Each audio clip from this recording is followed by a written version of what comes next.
We all know how the Crips and Bloods made their name across the US, claiming blocks, repping hard, and leaving their mark in damn near every city they touched. But there's one place that checked their ego real quick: Puerto Rico. Now, when folks talk about the murder capitals of the US, names like Chicago or LA usually come up. But the truth? Puerto Rico outpaces them all when it comes to raw violence and street life. At least 5 people are dead after a shooting massacre in Puerto Rico.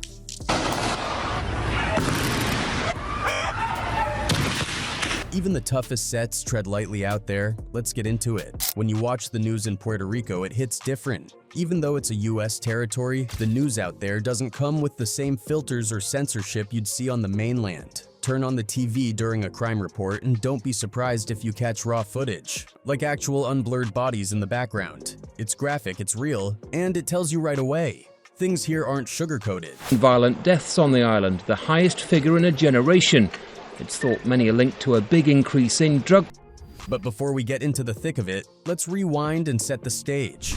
Puerto Rico, once called Borinquen by the Taíno, meaning land of the valiant lord, still carries that pride today, with locals calling themselves Borichua.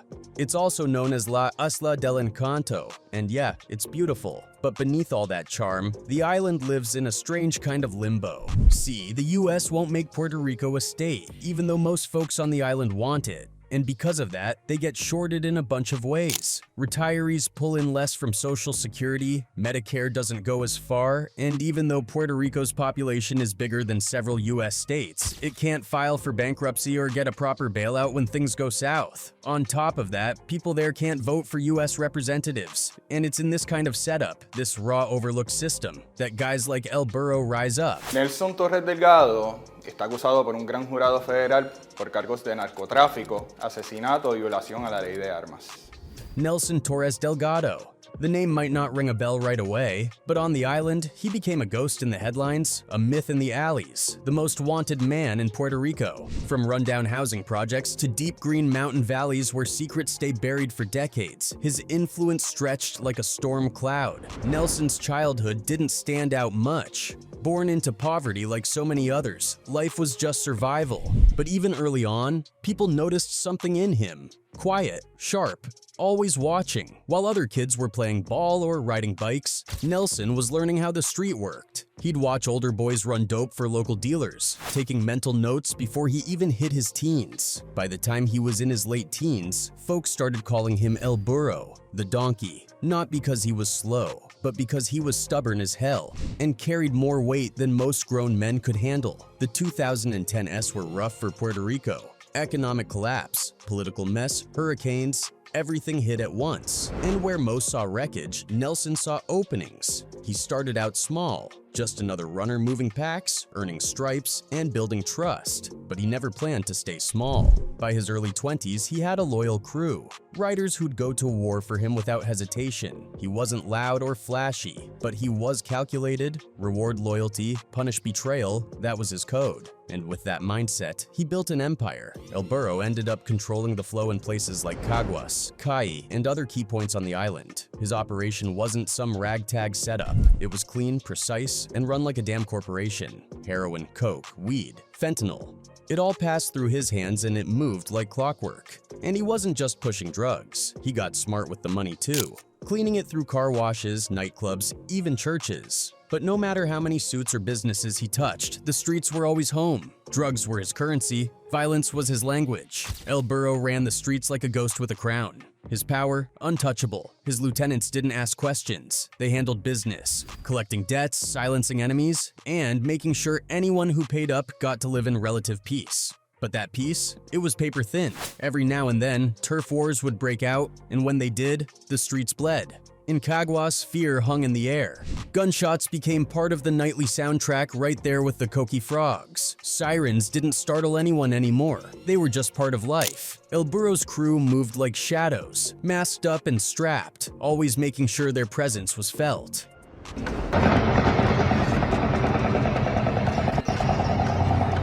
They'd hand out food and cash in the poorest corners, keeping folks quiet and loyal. Some people even called him a Robin Hood, but let's be real, most knew better. That generosity wasn't kindness, it was a deal. take the help, stay silent, play your role. And when things got violent, they didn't do it halfway. In 2021, the Sidra massacre sent shockwaves across the island. 5 bodies in one night, left out in the open like trophies.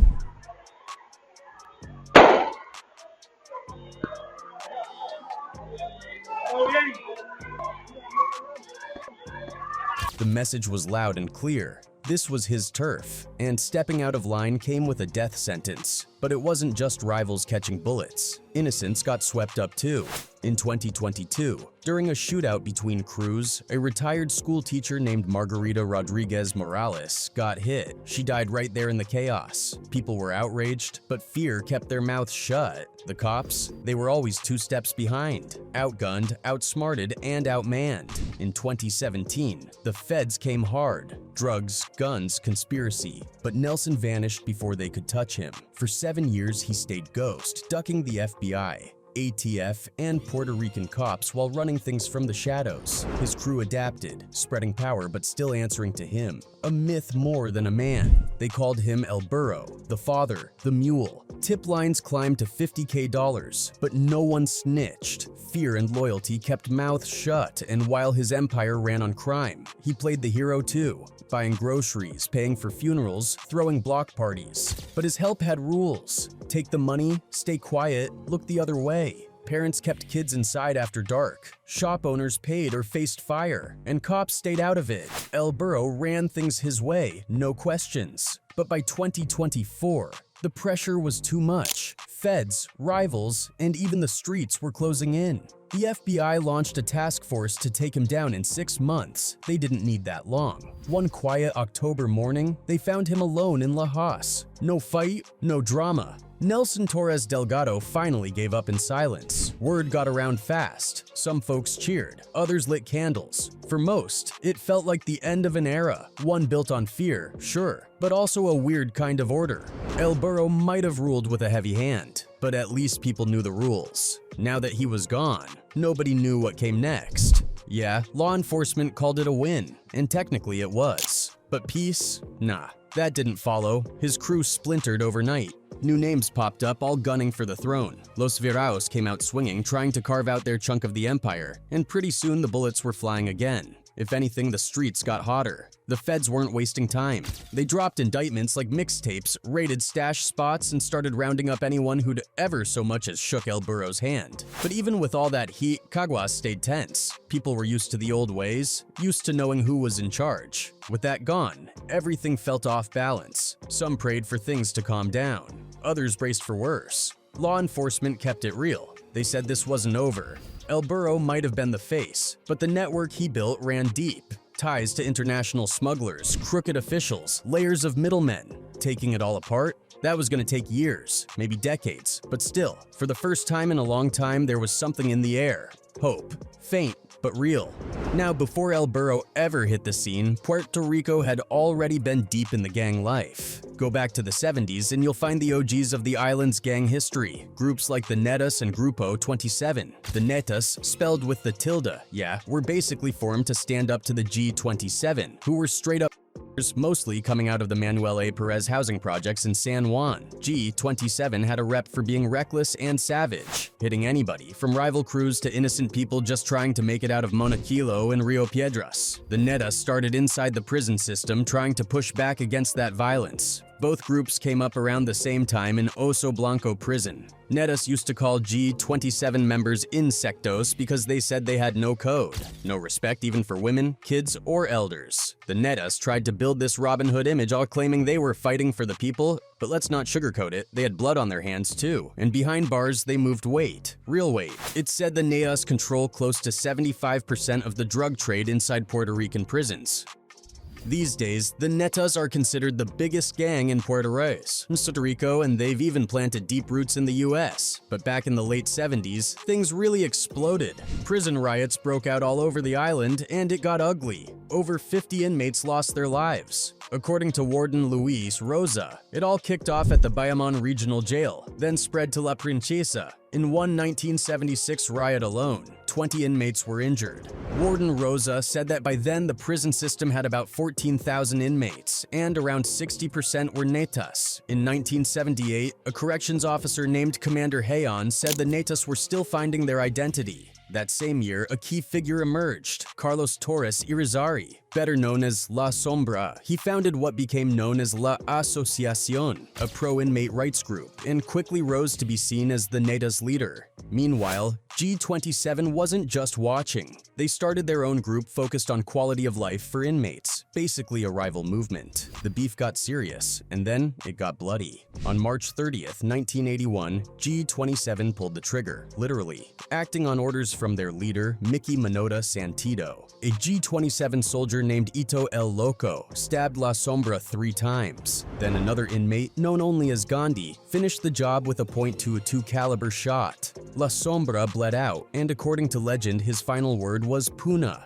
a slur used in the streets, cold and bitter, just like his end. After La Sombra was killed, the Netas hit back hard. Manota, the G27 boss, was stabbed over 150 times. Since then, prison officials have kept the two gangs in separate units to avoid bloodbaths. With La Sombra gone, the Netas quickly restructured. Benjamin Guzman Riva became president, Bonacio Lopez Rivera took VP, and Davisito Irizarry ran things as general secretary. Other key players like Luis Rosado and Carlos Casares helped expand the group's influence outside prison. Netas don't just flex behind bars. They show up at rallies, rub shoulders with politicians, and use their right to vote to build serious political sway. Even outside, many stay loyal, sending money and doing favors for leaders inside, just in case they get locked up again. On the streets, they don't claim the Neta name, they rep their Bodo instead, but the tension with G27 never dies. Netas call them insectos, and G27 fires back with gusanos.